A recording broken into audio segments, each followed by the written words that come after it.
Since April 15, 2023, Sudan has been engulfed in a civil war between the nation's military, the Sudanese Armed Forces (SAF), and the paramilitary Rapid Support Forces (RSF). This conflict has thrown the country into chaos and devastation. At the heart of this conflict are two powerful generals, General Abdel Fattah al-Burhan and General Mohamed Hamdan Dagalo, also known as Hemedti, whose rivalry has led to widespread destruction and suffering. In this episode of African Biographics, we explore the origins and impact of this devastating war in Sudan, as well as the key figures driving it. To understand the current war in Sudan and the catastrophic role played by Generals Abdel Fattah al-Burhan and Mohamed Dagalo, it is essential to explore the historical and political backdrop that set the stage for this conflict. Since gaining independence, modern Sudan has faced ongoing conflict and instability. This includes two of Africa's longest civil wars, as well as conflicts in Darfur, South Kordofan, and Blue Nile. The 2005 Comprehensive Peace Agreement led to South Sudan's secession from Sudan in 2011, making it Africa's 54th independent state. Beyond internal strife, Sudan's post-colonial era was also defined by Omar al-Bashir's dictatorship. Omar al-Bashir came to power in a 1989 coup d'etat. As president, Omar al-Bashir was at the helm during much of Sudan's civil strife, the secession of South Sudan, and the conflict in Darfur. The Darfur War began in 2003 and was later condemned as a genocide by the International Criminal Court, targeting non-Arab groups such as the Darfur, Zaghawa, and Masalit in western Sudan. At the same time, Omar al-Bashir's regime was marked by oppression. For example, he enforced a strict interpretation of Sharia law, utilized private militias for combat, and deployed morality police to uphold his edicts. In the last decade of his rule, Omar al-Bashir faced growing popular protest demanding democracy, access to basic services, and a new system of governance. This unrest culminated in a coup in April 2019, orchestrated by the Sudanese Armed Forces under General Abdel Fattah al-Burhan and the Rapid Support Forces led by General Mohamed Dagalo, who from this point onwards I'll be referring to by the name Hemedti. General Hemedti was born around 1974 into the Maharia branch of the Reizagat tribe in Sudan's Darfur region. Growing up, Hemedti had minimal formal education, leaving school in the 3rd grade to become a camel trader. According to popular accounts, Hemedti was driven to join the Darfur conflict after an attack on his trade caravan resulted in the death of 60 family members and the theft of his camels. During this conflict, Hemedti joined the Janjaweed, a coalition of Arab tribal militias mainly from the camel trading tribes active in Darfur and parts of Chad.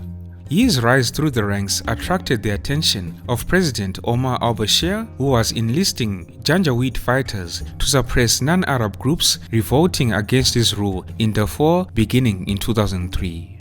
Hemedti would quickly rise through the ranks of the Janjaweed.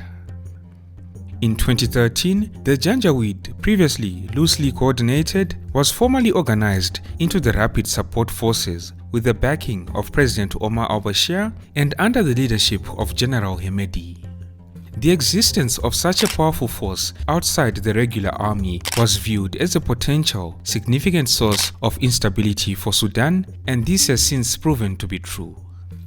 During this period, Hemedti quickly gained further legitimacy and considerable autonomy as Omar al-Bashir, impressed by the imposing militia leader, began to depend on him and his fighters to eliminate his adversaries in Darfur and other parts of Sudan. Hemedti was promoted to the rank of Lieutenant General and granted significant freedom, allowing him to seize profitable gold mines in Darfur from a rival tribal leader. This had the effect of dramatically increasing his wealth. Ever since then, General Hemedti has established the RSF as a powerful force that has intervened in conflicts in Yemen and Libya. Little known before 2019, General Abdel Fattah al-Burhan, the current ruler of Sudan, was born on July 11, 1960 in Gandatu, Sudan. he received his education locally before joining the military at a very young age. Rising through the ranks, al-Burhan served as a senior commander in the early 2000s, stationed in the Darfur region to combat rebel forces. During this period, he collaborated with Hemedti, coordinating joint operations against the Darfur fighters. In 2018, after completing military training in Jordan and Egypt, he was appointed Chief of Staff of the Sudanese Army. By December of that year, Omar al-Bashir's government, which had ruled Sudan for 30 years, announced austerity measures that sparked widespread protests. On April 11, 2019, the Sudanese army took decisive action, with General Fattah al-Burhan being appointed to lead the Transitional Military Council, with General Hemedti as his vice chair.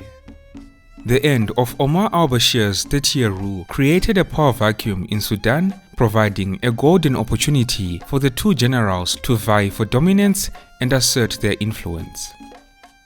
Despite Omar al-Bashir's ouster, many protesters believed that the military and senior figures from his regime still held the reins of power. As a result, sporadic protests continued against the new government. On June 2, 2019, security forces, including General Hemedti's RSF paramilitary force, launched a brutal attack on protesters in Khartoum, Sudan's capital, who were demanding elections. Over 100 protesters were killed in the violent crackdown. In an effort to quell the unrest, a sovereign council was established in August 2019. This council, composed of both military and civilian leaders, was designed to jointly govern Sudan and guide the country towards civil rule and national elections slated for 2023. General al-Burhan was appointed as the head of the council, with Hemedti still serving as his deputy. Among the civilian members, Abdel Fattah, an economist and development expert with experience at various multilateral organizations, was chosen to serve as Prime Minister. Abdel Fattah's tenure as Prime Minister was marked by efforts to alleviate Sudan's severe economic crisis and convey a sense of stability to the international community. However, his efforts were cut short when the Sudanese Armed Forces and Hemedti's RSF orchestrated a coup suspending the constitution. Mass protests erupted in Khartoum, with demonstrators demanding a return to civilian rule. Abdel Fattah was briefly reinstated as Prime Minister in November 2021 after agreeing to cede certain powers to al-Burhan, Hemedti, and other security sector leaders. However, he resigned in January 2022 when it became clear that Sudan's protesters were dissatisfied with the terms of his reinstatement and that he could not control the security forces, who continued to violently suppress the demonstrations. By early 2022, General al-Burhan and Hemedti were firmly in control of the government, steering its course towards a democratic transition. Negotiations throughout the year culminated in a December 2022 agreement, setting the stage for a 2-year transition to civilian leadership and national elections. Despite the agreement, many citizens rejected the timeline and were dissatisfied with the provision allowing the security sector to retain some state powers post the transition. As the transitional government, still under General al-Burhan's leadership, began negotiating the implementation of the transition plan, significant points of contention arose. Chief among these was the role of General Hemedti and the RSF.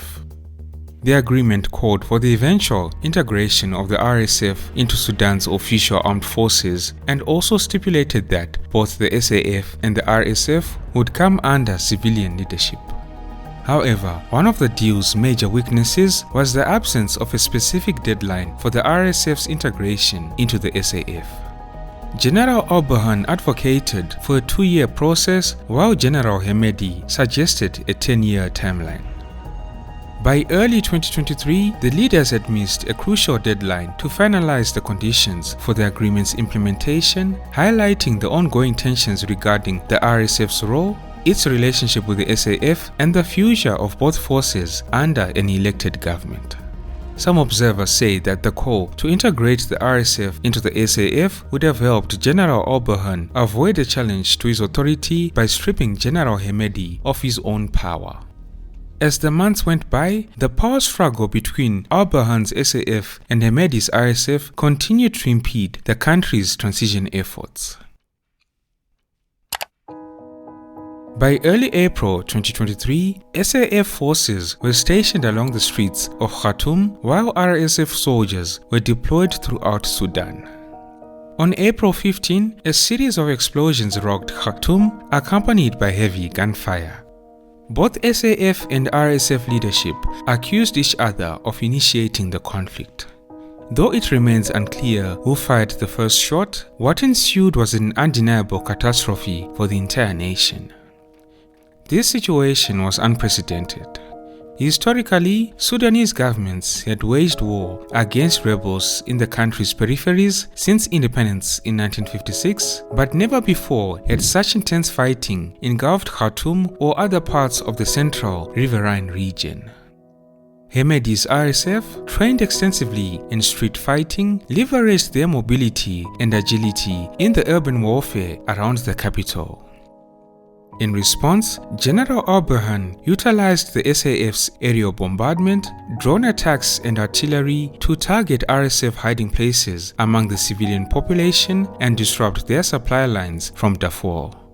As the year progressed, the battle for the capital escalated into a nationwide civil war with various factions aligning with one side or the other in a country already flooded with weapons. For much of the conflict, Hemedti's RSF outperformed the army, seizing control of most of Khartoum in the early days and maintaining momentum as the SAF struggled to mount an effective counter-offensive. After solidifying its control over Greater Khartoum in the war's early months, including the strategic seizure of Sudan's main oil refinery, the RSF shifted its focus in October and November. They conquered most of Darfur, the western region where they initially emerged from the remnants of the Janjaweed. The RSF also launched new offensives in the Kordofan region and surprised many Sudanese with a December attack southeast of Khartoum, capturing Wad Medani, the capital of the breadbasket, Gezira state. Many residents of Khartoum had fled to Wad Medani, an army stronghold, when the war began. By the end of 2023, some Sudanese speculated whether the RSF would continue eastward to challenge the army's new stronghold in Port Sudan on the Red Sea. This speculation underscored a critical aspect of the conflict, which is the role of external support and financial resources. Both sides that are fighting in the Sudanese war have foreign allies for support and their own deep financial resources to keep the fight ongoing.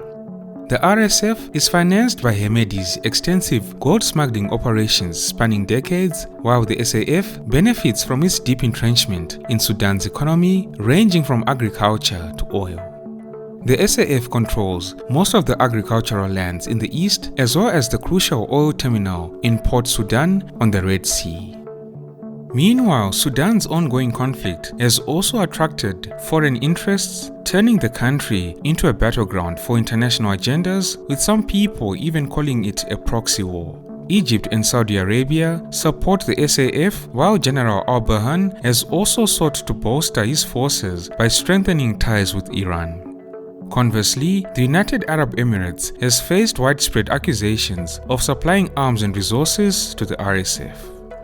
Emirati officials have consistently denied these claims, asserting that the country does not provide any weapons to the RSF. They argue that the Sudanese government's allegations are part of a deceptive media disinformation campaign orchestrated by the SAF.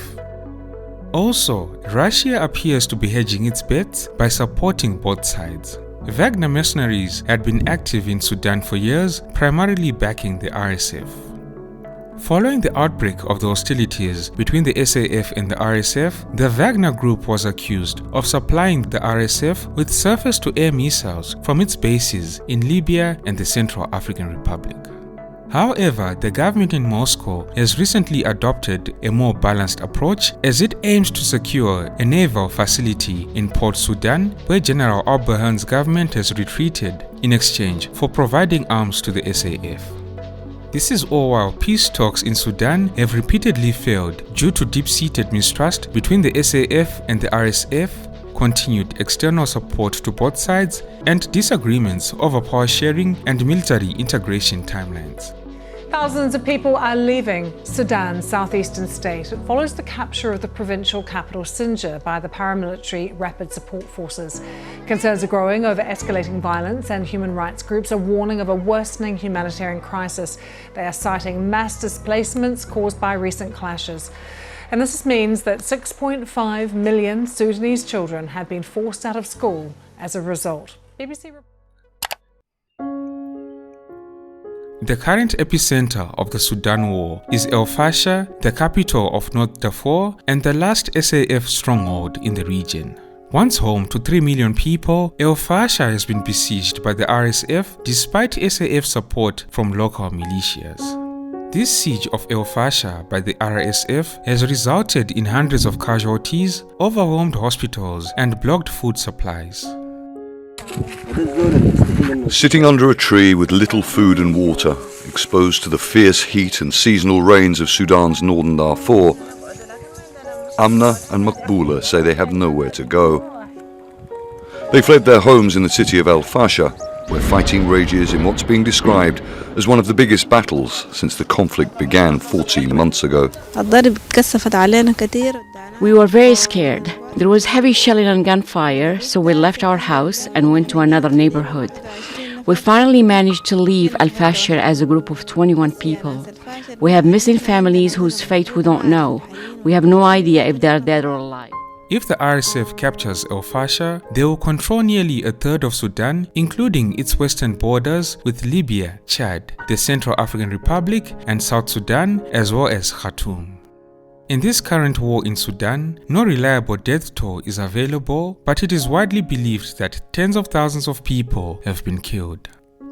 As we speak, Sudan has become the world's largest displacement crisis. The war has forced more than 10 million people from their homes, destroyed agricultural infrastructure, and collapsed the country's economy. The United Nations and humanitarian organizations are sounding the alarm about an impending famine, predicting that Sudan will face the world's largest hunger crisis.